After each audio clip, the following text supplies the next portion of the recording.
Socialism योग्यता के अनुसार कार्य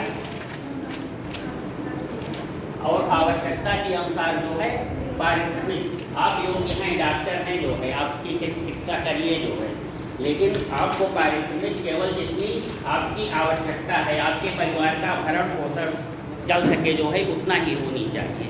तो इस तरीके से गांधी जी भी कहते हैं कि कोई काम छोटा या बड़ा नहीं होता है जो है, इसलिए सभी का वेतन समान होना चाहिए।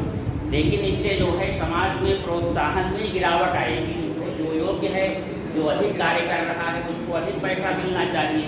तो दक्षिणपंथी का सिद्धांत है जो है, या पूंजीवादियों का सिद्धांत है, योग्यता के अनुसार कार्य और कार्य के अनुसार पारिश्रमिक जो है, जो इससे अमीर गरीब के बीच की खाई बढ़ती जाती है जो है, कहाँ बराबर होगी?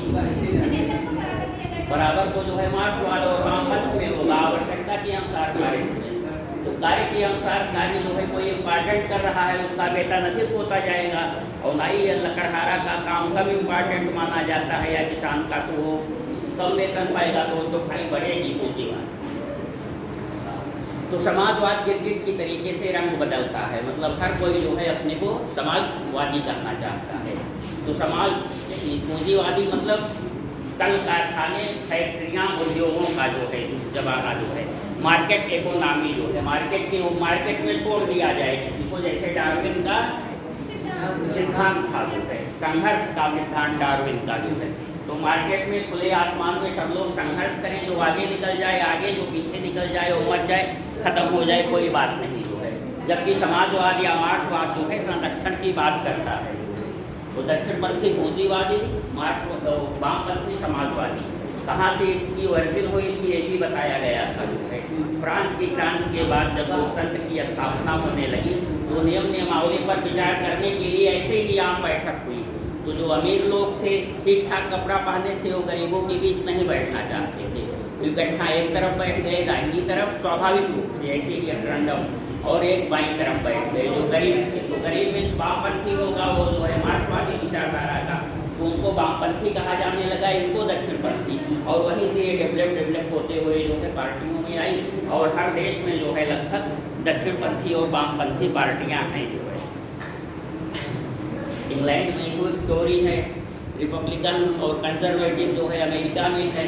अपने यहाँ जो है वामपंथी, मार्क्सवादी जो है, समाजवादी, बीजेपी, कांग्रेस, पूंजीवादी जो है, इस तरीके का मतलब कॉन्सेप्ट समझते हैं। इसके बाद चल रहा था जो है प्रमुख संगठन, ऑर्गेनाइजेशन जो है, तो उसमें जो मतलब इस समय चल रहे हैं, जिनकी बैठक चल रही है जो है, उनको लिया गया था करंट में। तो नाटो बताया गया था आप लोगों को। नाटो की स्थापना 4 अप्रैल 1949 को हुई थी, नॉर्थ अटलांटिक ट्रीटी ऑर्गेनाइजेशन। और इसकी शर्त ये होती है कि इसमें जो है यूरोपियन कंट्रीज ही जो है सदस्य बन सकते हैं। इसमें 30 कंट्रीज हैं जो है।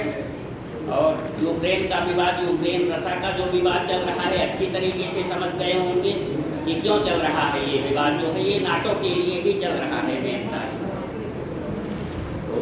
नाटो पूंजीवादी यूरोपियन देशों का संगठन है, 30 मेंबर हैं, और इसकी राजधानी जो है बेल्जियम के, राजधानी नहीं मुख्यालय, हेडक्वार्टर जो है बेल्जियम के ब्रुसेल्स शहर में है। तो 30 है। यूक्रेन शामिल होना चाहता है जो है, तो पहले वो G7 G8 पर भी चर्चा हो चुकी थी जो है। G7 की स्थापना कब हुई थी जो है, उसके बाद रसा शामिल हुआ, G8 बना 2014 में जो है, जब यूक्रेन यूरोपीय संघ में शामिल हो गया जो है, तो इसने क्रीमिया और अल्बानिया प्रांत को हड़प लिया जो है आक्रमण करके। ये नाटो में शामिल होने का पहला कदम है, यूरोपीय संघ में शामिल हो जाना जो है। तो ये यूरोपीय संघ में जो है, यूगोनोविच जो है राष्ट्रपति 14 में इसे यूरोपीय संघ में शामिल कर लिए जो है यूक्रेन को जो है। तो रसा ने समझा कि अब नाटो से दूर ये है, रह नहीं गया यूक्रेन, ये नाटो में भी चला जाएगा। उसने अल्बानिया और ये क्रीमिया 2 प्रांतों को जो है अटैक करके ले लिया जो है। तो इससे फिर जो है G8 से हटा दिया गया, पुनः वो G7 हो गया, 14 में G7 चल रहा है। और फिर इधर मुद्दा गरमाया कि नाटो में शामिल होगा जो है, और रसा की परिस्थितियाँ दूसरी हैं। वो वामपंथी मार्क्सवादी पूंजीवादियों का विरोधी देश है जो है, तो वो नहीं चाहता कि हमारे चारों तरफ जो है नाटो की। शांत रहिए जरा, तो सुन रहे हैं आप लोग।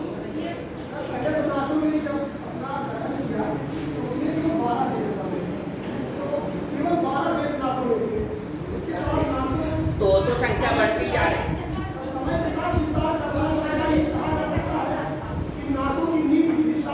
वो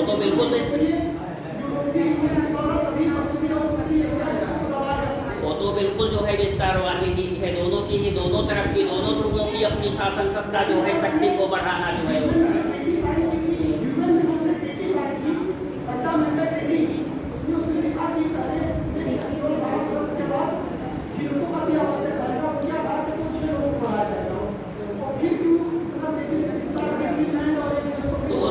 शक्ति बढ़ाने के लिए जो है पूंजीवादी अमेरिका के गठबंधन को हर कोई अपनी शक्ति बढ़ाना चाहता है जो है।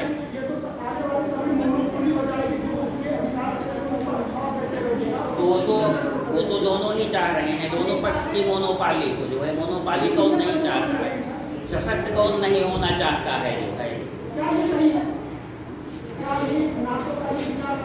नहीं, बिल्कुल नहीं सही है। एकाधिकारवाद जो है, साम्राज्यवाद तो गलत कॉन्सेप्ट ही है जो है ये। तो नाटो का विस्तार हो रहा है, आपने बताया जो है। तो फिनलैंड और जो है स्वीडन, ये दो देश जो है नाटो में शामिल होना चाह रहे हैं और औपचारिक रूप से जो है इन्हें शामिल हो गया है। नाटो के प्रोटोकॉल के तहत इनकी घोषणा कर दी गई है कि ये शामिल होंगे। अब बच गया है नाटो में कौन से देश शामिल, मतलब क्या प्रोसेस होता है। तो आवाज नहीं दी।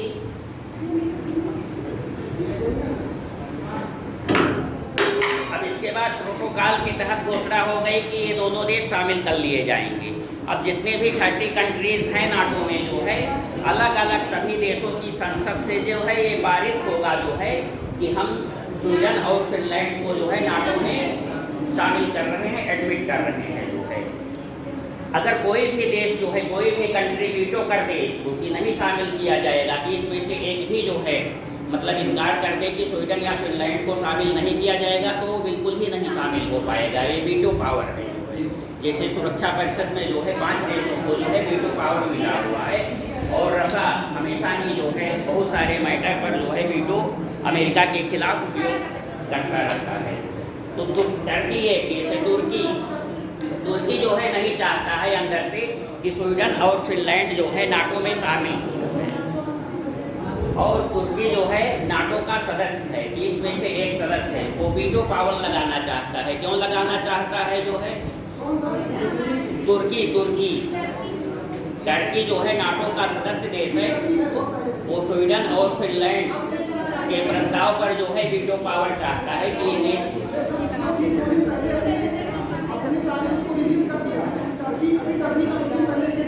वार्ता चल रही है जो है क्या। हाँ, तो जब तक जो है पारित ना हो जाए संसद से, तब तक मत समझिए कि जो है वो कर देगा। इतना आसान नहीं है जो है, वो तो वार्ता चल रही है दोनों ही पक्षों में जो है। फिनलैंड और स्वीडन के प्रतिनिधि जो है लगातार टर्की में जा रहे हैं जो है प्रस्ताव लेकर के। तो क्या कारण है कि जो है टर्की नहीं चाहता है शामिल होने के लिए। तुर्की में भी एक तरीके से गृहयुद्ध चल रहा है जो है, वहाँ पर कुर्द विद्रोही हैं। कुर्द विद्रोही वो शासन सत्ता के खिलाफ जो है संघर्ष करते रहते हैं, और ये रसा में भी कुर्द लोग जो है बहुत सक्रिय हैं जो है कुर्द विद्रोही। तो और कुर्द विद्रोहियों का समर्थन जो है स्वीडन और फिनलैंड लगातार करता आया है जो है, दशकों से जो है वो साथ मेरा खुलेआम जो है साथ देता है कुर्द विद्रोहियों का जो है। और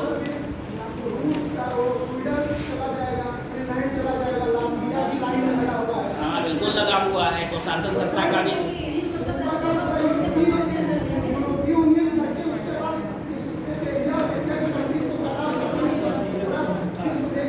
वो तो दोनों पक्ष की वही चाल ही है। अपने चाइना को देखिए जो है दक्षिण चीन सागर में क्या कर रहा है जो है, इंडिया नेपाल में क्या कर रहा है जो है। तो उसको बैलेंस करना चाहता है। ये बात जो है करंट अफेयर्स के लिए इतना ही इम्पॉर्टेंट है कि दो देश कौन से जो है शामिल होना चाहते हैं, प्रोटोकॉल के तहत जो है इनका एडमिशन हो गया है, कौन विरोध कर रहा है, क्यों विरोध कर रहा है, ये बात आपको मालूम हो गई। उसके बाद ब्रिक्स सम्मेलन हुआ है, जो है ब्रिक्स कहाँ हुआ है, बीजिंग में जो है ब्रिक्स में शामिल हुआ है, और इसमें भी जो है दो देश शामिल करने की जो है इच्छा प्रकट कर चुके हैं। वो चाह रहे हैं कि शामिल हो जाए और जल्दी ही शामिल हो जाए। तो कौन से देश हैं?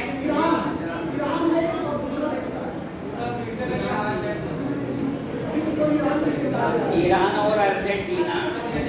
ईरान और अर्जेंटीना ये जल्दी ही ब्रिक्स में शामिल हो जाएंगे, और स्वीडन और फिनलैंड जो है ये आपके नाटो में शामिल हो सकते हैं। ठीक, इतनी सी बात थी करंट अफेयर्स की। अब आगे चलते हैं हम सब। जैसा हम बता दिए थे, राष्ट्रीय घटनाक्रम, अंतर्राष्ट्रीय घटनाक्रम, विज्ञान प्रौद्योगिकी, खेलकूद, स्पोर्ट किस तरीके से चलेगा। तो आज हम जो है इस हफ्ते की जो है इम्पॉर्टेंट नेशनल इवेंट्स जो है, नेशनल एक्टिविटीज, राष्ट्र की घटनाओं पर विचार कर रहे हैं। तो वाले ये देख लीजिए, एकनाथ शिंदे,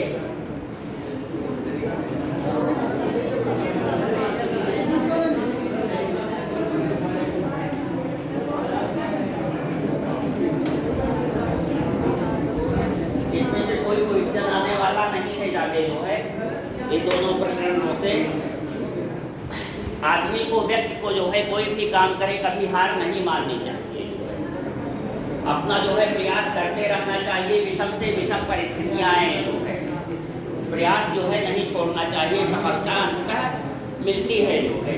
इस बात के उदाहरण हाल ही में जो है एकनाथ शिंदे है जो है, और द्रौपदी मुर्मू है। एकनाथ शिंदे जो है बहुमत साबित कर, शपथ ले लिए, बहुमत साबित कर चुके हैं। और इनकी हिस्ट्री क्या है, एक जो है टैक्सी चालक थे जो है, हाँ एक टैक्सी चालक थे जो है महाराष्ट्र में। टैक्सी चालक से जो है ये बंदा जो है कहाँ तक पहुँचा जो है, बहुत इम्पॉर्टेंट राज्य का जो है चीफ मिनिस्टर हुआ भारी बहुमत से जो है। अब साम दाम दंड भेद चाहे जिससे हो ये नहीं माने रखता है जो है, चाहे जैसे हो इधर उधर से जो है, मतलब हुए तो कामयाबी इनको तो मिली, वो चाहे जैसे कामयाब हुए। और क्या मामूली बात वो है कि एक ऑटो चालक का जो है अपने दम पर जो है मुख्यमंत्री बन गया जो है।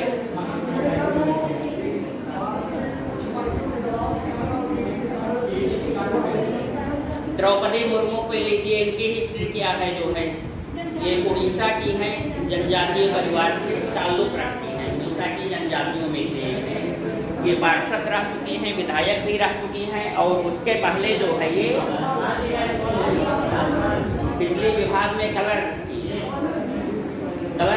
से अपना कैरियर शुरू किया। उसके बाद टीचर हुई जो है, साधारण सी टीचर हुई, और उसके बाद पार्षद बनी, विधायक बनी, झारखंड की गवर्नर बनी जो है।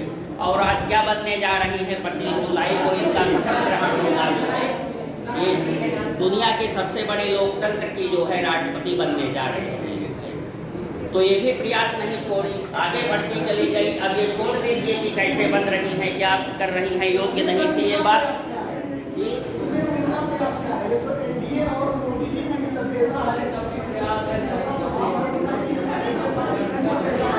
लेकिन ये उस पद को तो धारण कर रही है ना जी।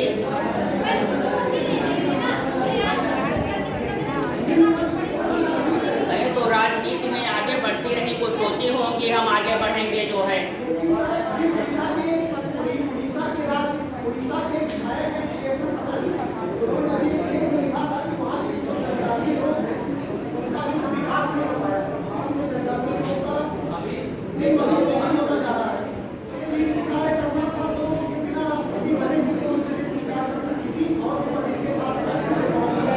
कर सकते थे, वो सब बात जाने दीजिए जो है, वो सब जाने दीजिए। ये हार नहीं मानी जो है, आगे बढ़ती गई, चाहे जैसे जो है शासन सत्ता।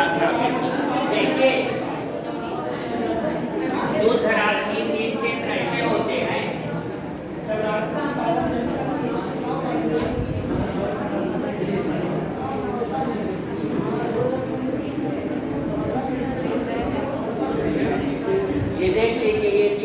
क्षेत्र ऐसे हैं युद्ध, राजनीति और प्रेम जो है, इसमें जो है नैतिक अनैतिक कुछ भी नहीं होता है जो है, इसमें जीत सर्वोपरि होती है।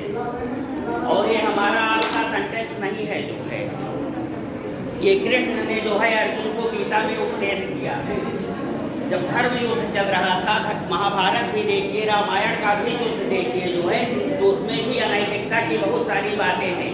भगवान कृष्ण जो है किस कूटनीति से महाभारत युद्ध को जीते जो है,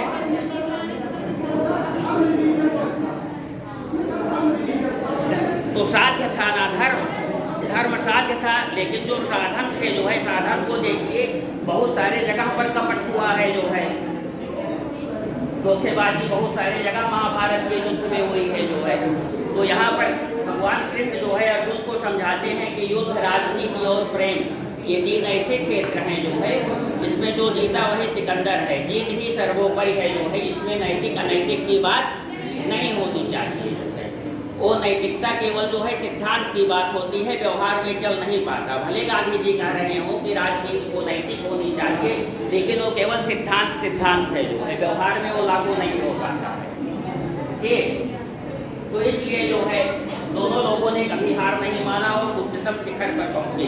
इसलिए व्यक्ति को अपने कार्यों में कभी भी हार नहीं माननी चाहिए। अंततः सफलता जो है किसी ना किसी तरीके से मिलेगी। और मान लीजिए ना भी मिले सफलता आप लोगों को जो है, मतलब बाई चांस मान लीजिए नहीं मिले जो है, तो भी आप जो है अच्छे तरीके से रहेंगे, मन में संतोष तो रहेगा कि हाँ मैंने परिश्रम किया, मेहनत किया, अपने तरफ से कोई कमी नहीं की जो है, भले नहीं मिला जो है, सफलता हमारे हाथ में नहीं है जो है।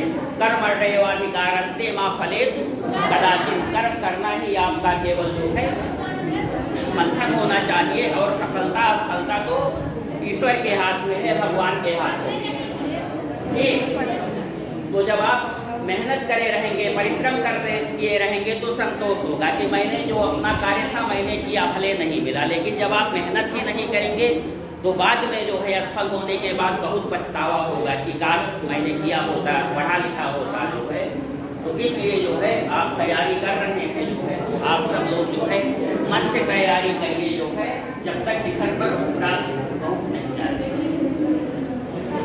द्रौपदी, ये 17 जुलाई को जो है राष्ट्रपति का चुनाव होगा, 25 जुलाई को जो है शपथ ग्रहण होगा, 25 जुलाई को शपथ ग्रहण होगा, और उसी तरीके से 17 अगस्त नहीं 6 अगस्त को जो है उपराष्ट्रपति का चुनाव होगा जो है, और उसका शपथ ग्रहण जो है 11 अगस्त को होगा।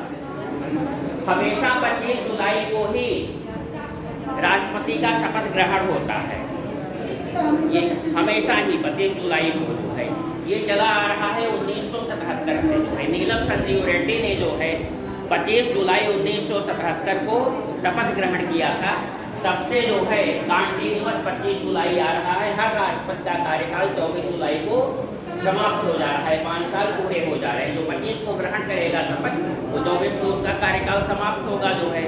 तो प्रावधान ये है कि राष्ट्रपति की सीट कभी खाली नहीं रहती है, कभी भी खाली नहीं रहती है राष्ट्रपति की सीट जो है, इसलिए 25 को तुरंत जो है शपथ ग्रहण हो जाता है।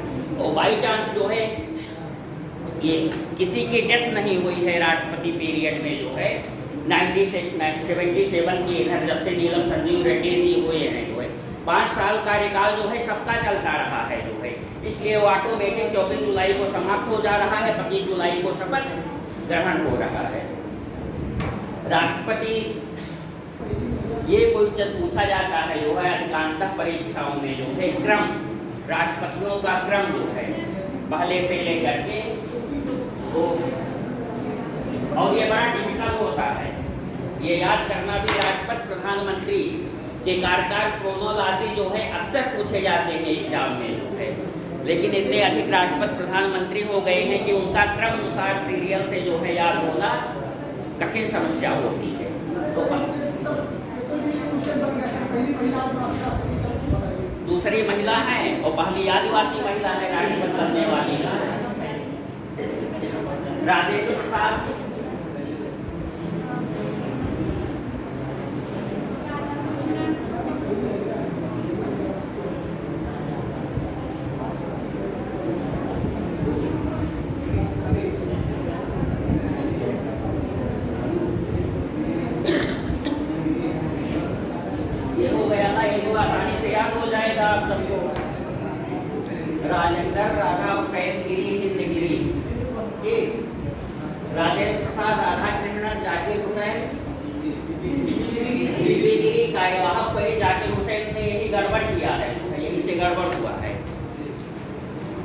डेथ जो है कार्यकाल में ही हो गई जाकिर हुसैन की जो है।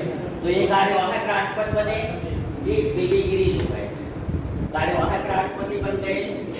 लेकिन फिर जब इलेक्शन होना हुआ जो है तो ये राष्ट्रपति पद के प्रत्याशी हो गए जो है, राष्ट्रपति पद के प्रत्याशी हो गए, मतलब यहाँ पर चले आए प्रत्याशी बने। तो हिदायतुल्लाह, जस्टिस हिदायतुल्लाह जो है कार्यवाहक राष्ट्रपति बने और ये राष्ट्रपति पद जो है जीत करके पुनः जो है राष्ट्रपति हुए, फुल फ्लैश में राष्ट्रपति बने। तो एक आंसर समझ में आ गया, राजेंद्र सिंह थे, राधा कृष्णन, जाकिर हुसैन थे, डेथ हो गई, कार्यवाहक राष्ट्रपति बीबी गिरी बने। और जब कार्यवाहक राष्ट्रपति बने तभी चुनाव में जो है राष्ट्रपति पद के प्रत्याशी बन गए जो है। तो जब प्रत्याशी बन गए तो हिदायतुल्लाह जी कार्यवाहक राष्ट्रपति बनाए गए, सुप्रीम कोर्ट के एकमात्र चीफ जस्टिस है जो कार्यवाहक राष्ट्रपति बने हैं और पुनः ये जीत करके ये राष्ट्रपति का पद प्राप्त की। इसके बाद गिरी जी के बाद कौन आया?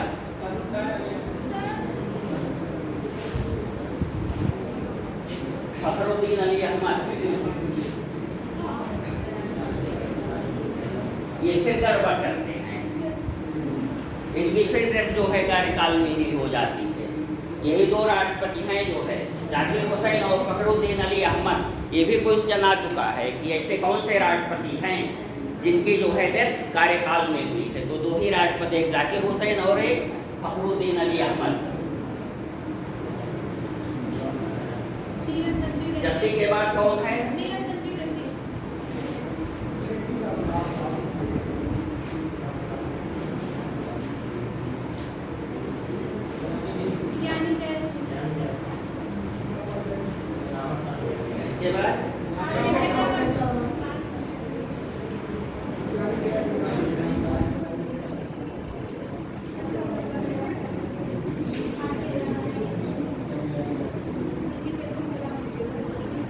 नारायण के बाद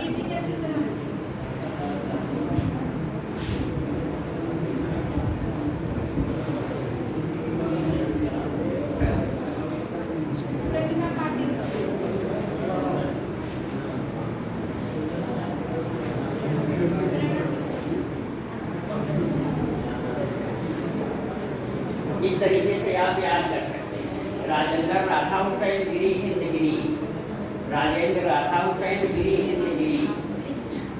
फक्र कीजिए जब्ती, जरा फक्र जरा सा कीजिए, ठीक, ये जल्दी समझ लीजिएगा।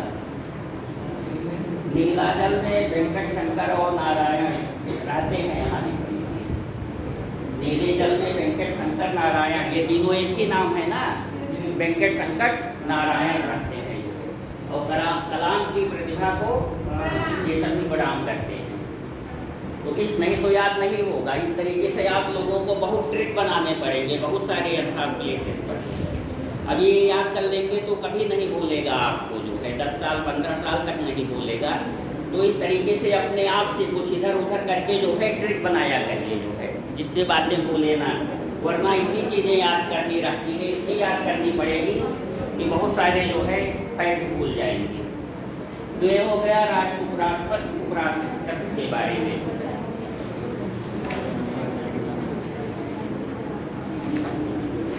आगे आता है राष्ट्रीय खाद्य सुरक्षा अधिनियम।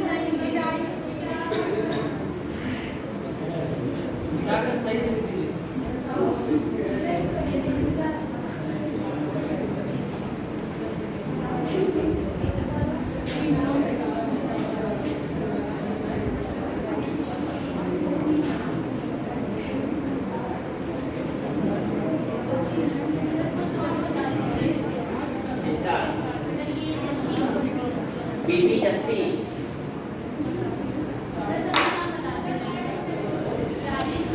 डॉक्टर राजेंद्र प्रसाद, राधा कृष्णन, जाकिर हुसैन, बीबी गिरी, एम हिदायतुल्लाह जस्टिस, फखरुद्दीन अली अहमद, बीबी जब्ती, नीलम संजीव रेड्डी, ज्ञानी जैल सिंह, आर वेंकट रमण, शंकर दयाल शर्मा, के are Narayan,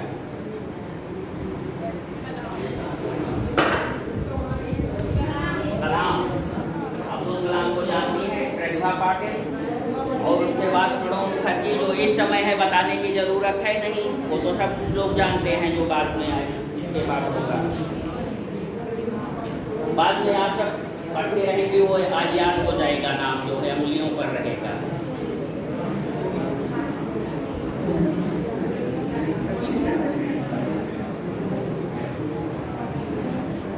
large hydrant collider,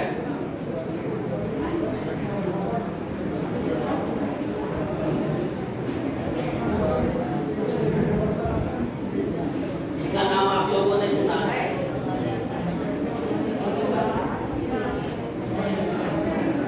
large hydrant collider,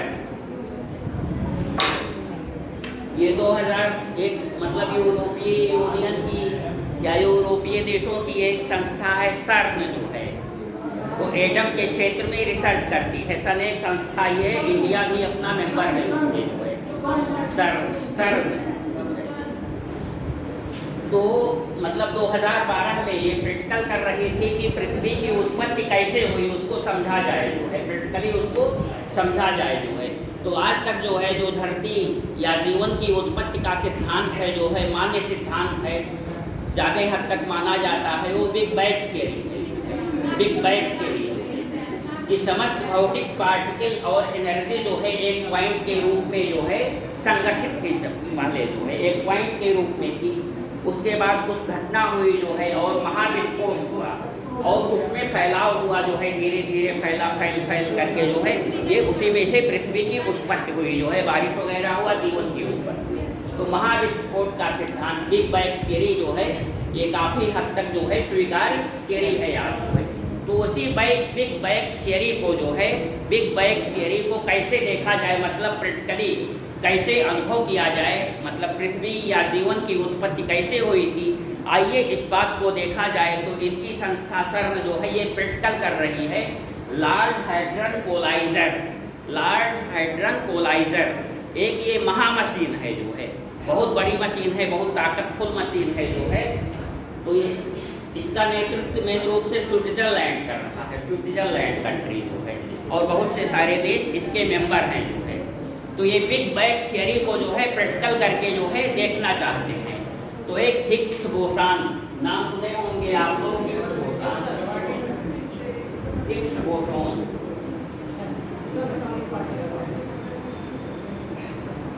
ये पार्टिकल है, इसे गाढ़ पार्टिकल कहा जाता है, गाढ़ पार्टिकल।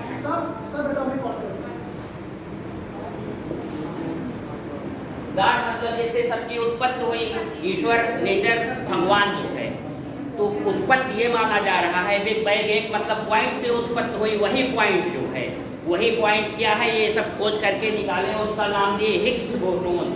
ये इंग्लैंड के वैज्ञानिक कोई समथिंग हिग्स थे और ये सत्येंद्र बोस अपने यहाँ के इंडियन जो है वैज्ञानिक है, उन्होंने उस पार्टिकल की खोज किया जो है, उन्हीं दोनों के नाम पर हिग्स बोसॉन जो है नाम दिया गया।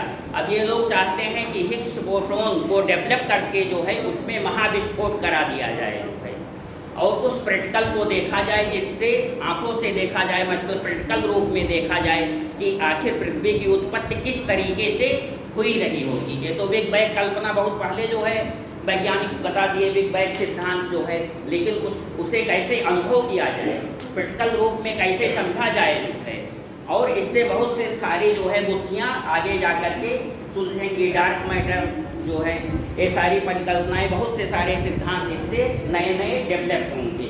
तो ये प्रयोग किया जा रहा है, फिर 2012 में हो चुका है महाविस्फोट जो है, एक बार फिर जो है किया जा रहा है। एक ये महामशीन है लार्ज हाइड्रन कोलाइडर है। तो इसमें एक बीम है जो है, जो स्विट्जरलैंड और फ्रांस की सीमा पर है, जो है 27 किलोमीटर लंबी ये बीम है जो है, रिंग के आकार की है। वो ज़मीन में जो है 100 मीटर नीचे, क्योंकि इसमें बहुत एनर्जी आएगी, डेवलप होगी, बहुत एनर्जी जाएगी जो है, तो बहुत जनधन की हानि हो सकती है। तो ये प्रैक्टिकल जो है 100 मीटर जो है फ्रांस और इंग्लैंड के बॉर्डर पर, फ्रांस इंग्लैंड के बॉर्डर पर जो है यहाँ पर ये बीम डाल करके 100 मीटर नीचे 27 किलोमीटर जो है लंबी बीम है, और इस पर प्रोटॉन का प्रहार किया जाएगा। इस महामशीन से प्रोटॉन का प्रहार किया जाएगा उस बीम पर जो है, तब देखा जाएगा कि क्या होता है अंदर जो है। तो ये सारे प्रैक्टिकल जो है पुनः करने की जो है मतलब योजना बन गई है। जल्दी ही जो है लार्ज हाइड्रन कोलाइडर पुनः जो है प्रोटॉनों की बीम पर बरसात करेगी जो है। तो इस कॉन्सेप्ट को है कोशांक को समझ लीजिए जो है। और ये डॉट पार्टिकल क्यों कहा जाता है, ये कॉन्सेप्ट है।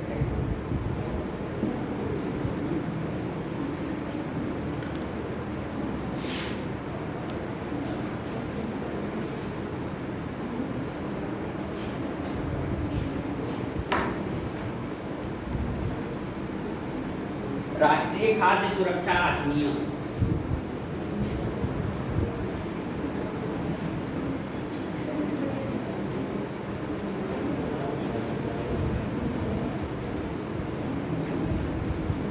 ये 2013 का अधिनियम है जो है।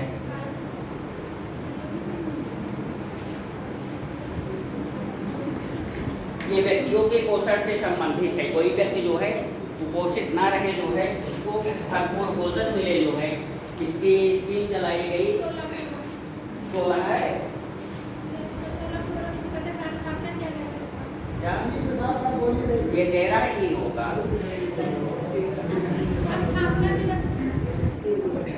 इसकी स्थापना दिवस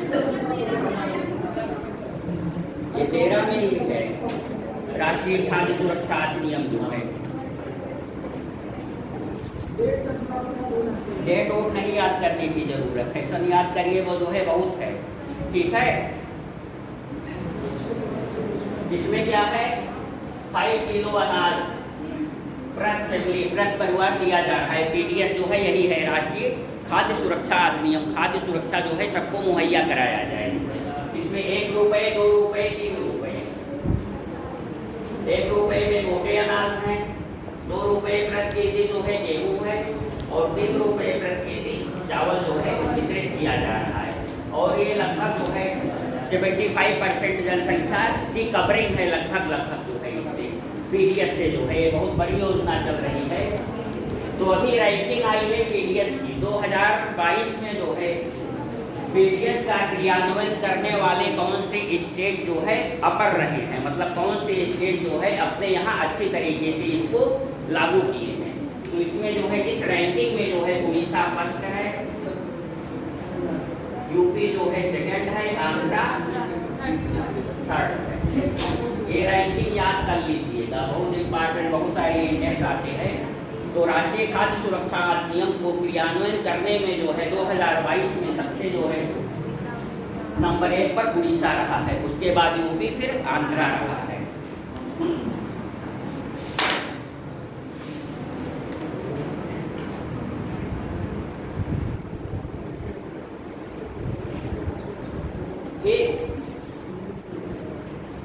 स्टार्टअप, आप लोग परिचित होंगे जो है स्टार्टअप शब्दावली से। मोदी जी का बहुत जो है प्रिय शब्दावली और प्रिय कार्य है जो है स्टार्टअप। स्टार्टअप कॉन्सेप्ट एक तरीके से पूंजीवादी कॉन्सेप्ट है, पूंजीवादी कॉन्सेप्ट है। बहुत सारे देशों की फैक्ट्रियों को जो है अपने यहाँ ले आकर के जो है निवेश करवाना। तो स्टार्टअप क्या होता है, किसी चीज़ की स्टार्टिंग जो है, स्टार्टिंग पीरियड स्टार्टअप होता है। तो ये आर्थिक से संबंधित है, मतलब कोई भी व्यापार व्यवसाय आप करना शुरू करेंगे तो पहले जो है शुरुआत करेंगे, एकाएक डेवलप नहीं हो जाएंगे। ठीक, मान लीजिए 0 पर है, 0 से 1 पर आना है, यहाँ आगे बढ़ना है। तो इस स्टेज पर आ करके अब अपना व्यापार आप जो है शुरू कर सकते हैं जो है, और धीरे धीरे पीक पर बढ़ेंगे। तो 0 से इस पीरियड तक, इस यहाँ तक, इस लेयर तक आने में जो है जो टाइम लगता है वही स्टार्टअप टाइमिंग है जो है, टाइम या प्रोसेस कह लीजिए। तो ये इनिशियल पीरियड होता है जो है, एक लेवल पर आने तक के, नीचे तक के पीरियड को, 0 से यहाँ तक के आने के पीरियड को, मतलब शुरुआती दौर जो है, किसी चीज़ का शुरुआती दौर जो है समझ लीजिए, ये स्टार्टअप होता है। तो स्टार्टअप में बहुत सारी कंपनियां जो है बुलाई जाती हैं, जो है वो निवेश करती हैं, धीरे धीरे जो है प्रोडक्शन करती हैं, फिर सेलिंग व्यापार करती हैं जो है। ये इस समय इंडिया में इसका दौर चल रहा है जो है। प्रधानमंत्री 2 साल पहले विभिन्न देशों में जाकर के घूम रहे थे कि हमारे यहाँ आइए, इंडिया में प्रोडक्शन करिए जो है। तो स्टार्टअप में जो है, स्टार्टअप की रैंकिंग आई है, स्टार्टअप 2022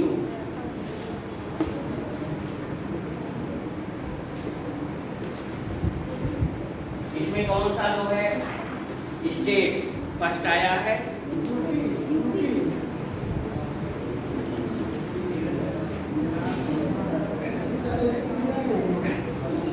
गुजरात,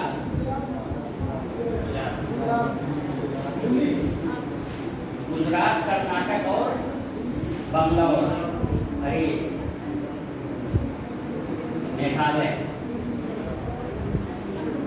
ये दोनों इंडेक्स, ये तो बहुत ही इम्पोर्टेंट इंडेक्स है, ये ध्यान रखिएगा। स्टार्टअप मतलब निवेश को आकर्षित करने में जो है, बाहरी निवेश को आकर्षित करने में जो है प्रथम नंबर पर 2022 में जो है गुजरात में सर्वाधिक निवेश हुआ है, उसके बाद कर्नाटक और मेघालय। राष्ट्रीय खाद्य सुरक्षा अधिनियम को लागू करने में, क्रियान्वित करने में उड़ीसा, यूपी और आंध्र प्रदेश। आंध्र प्रदेश की बात आई, आंध्र प्रदेश की राजधानी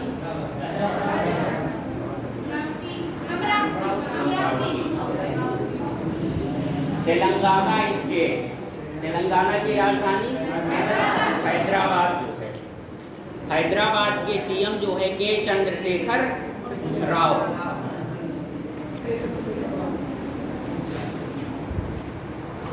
दुनिया के सबसे बड़े जो है नवाचार परिसर का उद्घाटन किया है। दुनिया के मतलब विश्व के सबसे बड़े जो है नवाचार परिसर का जो है स्थापना कहाँ, इस्टेब्लिशमेंट कहाँ की जा रही है? वो हैदराबाद में की जा रही है। नवाचार परिसर जो है इसी से रिलेटेड है जो है नई नई कंपनियां आए, नई टेक्नोलॉजी अपनाए जो है, तो टी हब कहा जा रहा है, टी हब। लिख लीजिए, विश्व के सबसे बड़े जो है नवाचार परिसर की स्थापना हैदराबाद में की जा रही है। ये टी हब है, मतलब इसका सेप टी शेप है, जो मतलब क्षेत्र है, एरिया जो है वो बहुत बड़ा है, ये टी शेप में है। यहाँ बहुत सारी डिजिटल कंपनियां आएंगी, अपना प्रोडक्शन करेंगी जो है आधुनिक तकनीक से, आधुनिक टेक्नोलॉजी से। और इसके पहले जो है एफ नाम से जो है फ्रांस में था। दुनिया का सबसे बड़ा जो है नवाचार परिसर जो है ये फ्रांस में था। जैसे ये टी हब है उसका नाम एफ था जो है, अब वो दूसरे नंबर पर चला गया।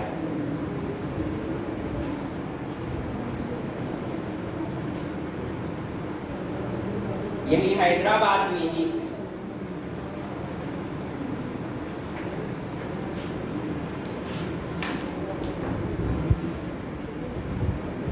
वास इंडिया लिमिटेड एक कंपनी है जो है। अब किस चीज़ की कंपनी है ये हमें नहीं मालूम है, देख लीजिएगा, आप लोग सर्च कर लीजिएगा, वास इंडिया लिमिटेड। ये प्राइम मिनिस्टर ने अभी हाल ही में जो है इसके बहुत बड़े जो है परिसर का उद्घाटन किया है जो है, किस सिटी में?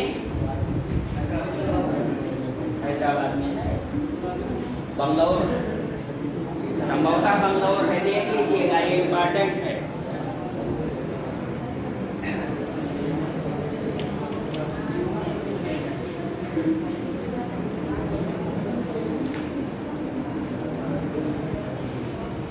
बंगलौर में वास इंडिया लिमिटेड जो है कोई कंपनी है, इसके जो है बहुत बड़े परिसर का उद्घाटन जो है बंगलौर में प्राइम मिनिस्टर ने किया है। एक रैंकिंग और आई है,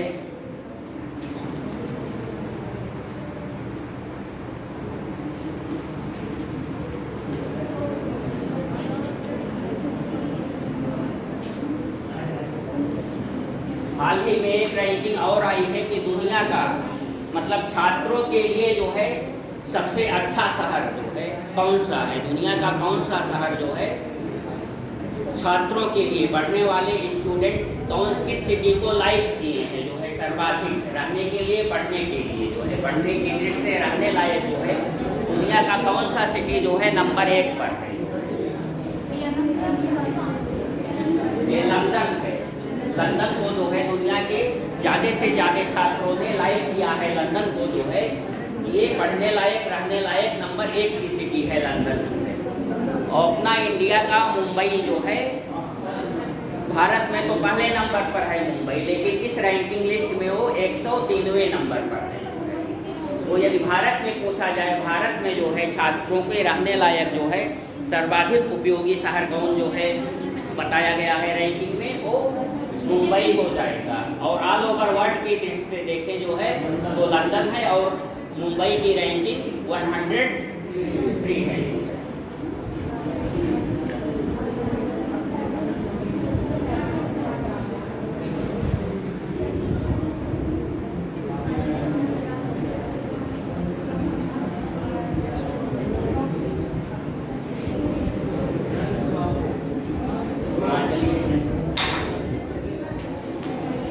अभी प्रतियोगिता हुई है मिस इंडिया वर्ल्ड,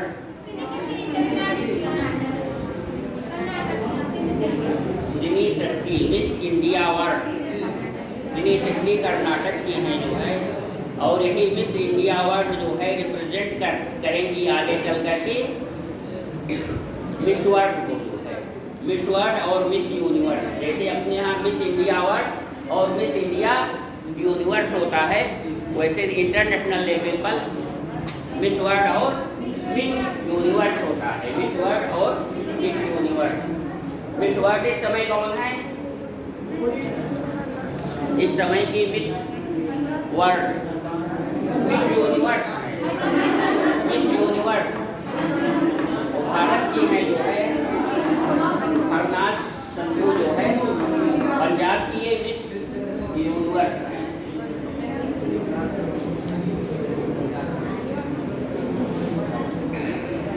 इसके पहले कौन कौन है इंडिया से?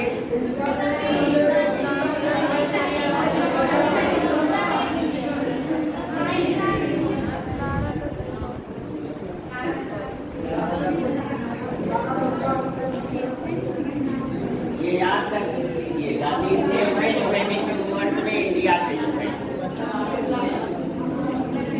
तीन जो है ये इंडिया से, तीन जो है ये कोई है।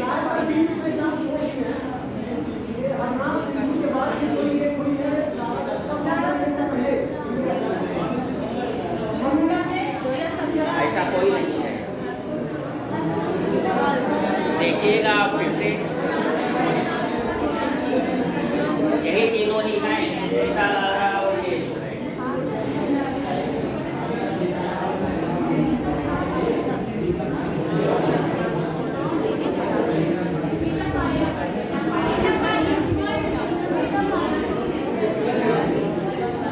और शांत रहिए, रीता के बाद कौन हुआ?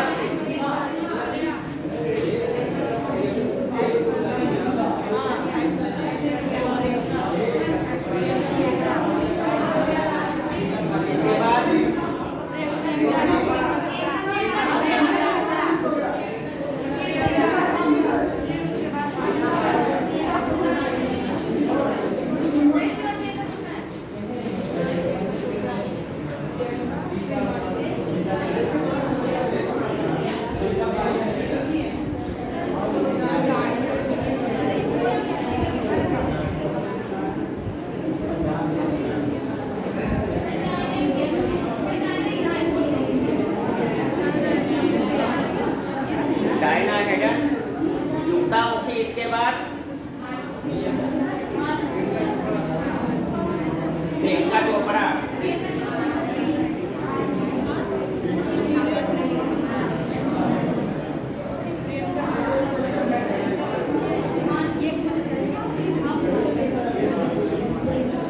ये आप याद रखेंगे ना, इसमें कंफ्यूज मत होइएगा, ये अलग अलग क्लासिफिकेशन की, क्योंकि मिस वर्ल्ड में कर देंगे सब पिक्चर क्वेश्चन आएगा जो है, इसी में से नाम रहेंगे, बाहरी नाम नहीं रहेंगे, लेकिन मिस वर्ल्ड का मिस यूनिवर्स में उसका पिक्चर करके आएगा। तो ये समझ लीजिए 3 उसमें है और जो है 6 इसमें है, और यही क्रोनोलॉजी भी है। मानुषी छिल्लर, मानुषी छिल्लर,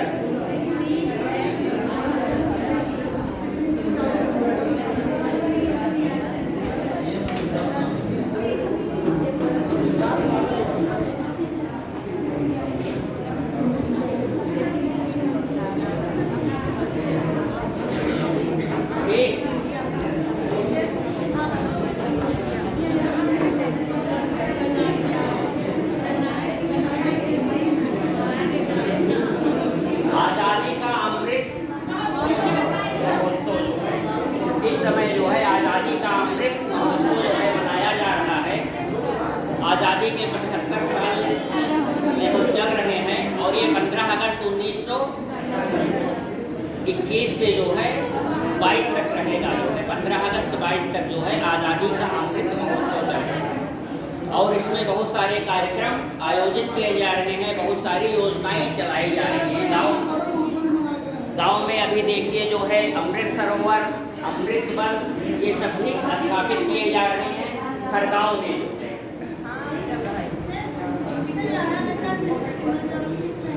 अब सन तो हमें नहीं याद है, ना सन पूछेगा, ये सन में है पूछिए, कभी नहीं पूछेगा। 1994 नहीं है, 1996 होगा। और देख लीजिएगा, मुझे सन नहीं याद है, सन कभी पूछेगा कि नहीं। ये भाई ने यही पूछेगा, ये नहीं कि किस सन में हुई थी, बहुत पूछेगा। रीता फारिया को पूछ सकता है सन जो है, क्योंकि वो पहले हुई थी। किस सन में थी रीता फारिया? हाँ पूछा गया है, छोटे एग्जाम में हो गया पूछा गया। तो रीता फारिया का ये ध्यान देख लीजिएगा, एक 60 के दशक में थी सबसे पहले जो है विश्वास हुई थी इंडिया की, रीता फारिया। हाँ तो क्या बात चल रही थी? अमृत, आज़ादी का अमृत महोत्सव मनाया जा रहा है।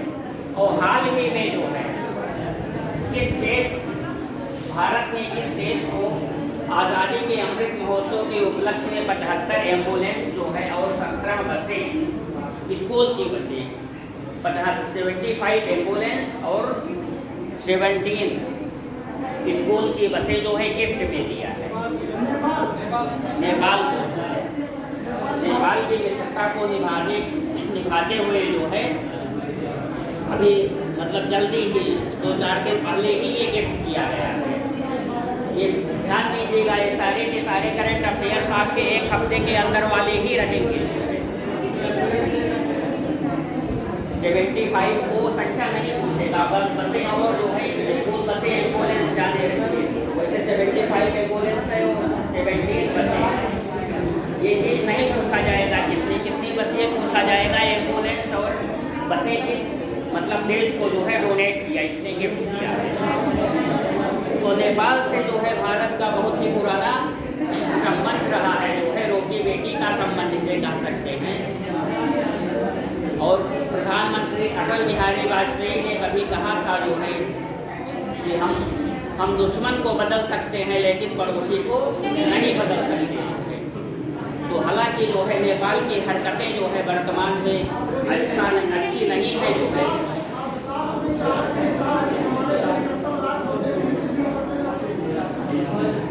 तो नेपाल की हरकतें जो है इस समय भारत के प्रति जो है अच्छी नहीं है, लेकिन फिर भी जो है नेपाल को मिलाए रख करके चलना जो है हमारे भारत की कूटनीति है।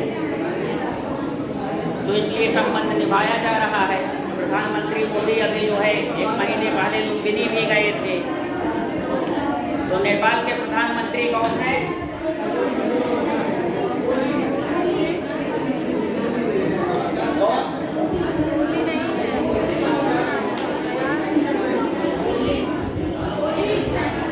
शेर बहादुर देववा। कौन है प्रधानमंत्री? नहीं, इस समय शेर बहादुर देववा है। और राष्ट्रपति कौन है? नेपाल की राष्ट्रपति श्रीमती विद्या देवी भंडारी। याद रखिएगा, विद्या देवी भंडारी राष्ट्रपति। और एक दिन हम चर्चा कर रहे थे जैसे चाइना में माओवादी सरकार की स्थापना जो है माओ सेतुंग ने की थी जो है, उसी तरीके से नेपाल में भी मार्क्सवादी जो है पार्टी काफ़ी सशक्त है, माओवादी पार्टी जो है। तो एक नाम हम कर रहे थे, बोल रहा है, वो पुष्प कमल दहल प्रचंड है ना, नेपाल के माओवादी नेता जो है पुष्प कमल दहल प्रचंड जी। और दूसरी बात, इस समय अपना पड़ोसी कौन सा देश जो है आर्थिक संकट से बहुत बुरी तरीके से जूझ रहा है जो है श्रीलंका जो है। और वहाँ के जो है प्रधानमंत्री रानिल विक्रमसिंघे ने जो है अभी 2 दिन पहले श्रीलंका की संसद में घोषणा की है आधिकारिक रूप से कि हमारा देश श्रीलंका जो है आर्थिक रूप से दिवालिया हो चुका है। राजपक्षे जंगली प्रधानमंत्री रानिल विक्रम सिंधे हैं जो है जनता उनका विरोध कर रही है जो है राजपक्षे का। तो रानिल विक्रम सिंधे ने ये घोषणा कर दी है और बहुत वहाँ पर जो है ये स्कूल बसें चलाना भी बंद कर दिया गया है। ऊर्जा की काफ़ी किल्लत है, खाने पीने की सामानों की काफ़ी किल्लत है। इसी तरीके से एक घटना इजराइल में हुई है जो है इजराइल की संसद को भंग करके जो है प्रधानमंत्री बदल दिए गए हैं जो है कार्यवाहक प्रधानमंत्री के रूप में जो है दूसरे को बैठा दिया गया है और संसद का चुनाव अगस्त या नवंबर में होगा। तो आप लोग जो है ये समझिएगा कि इजराइल के पीएम कौन बनाए गए कार्यवाहक पीएम। मैडम आज में वेट कर रही है जो है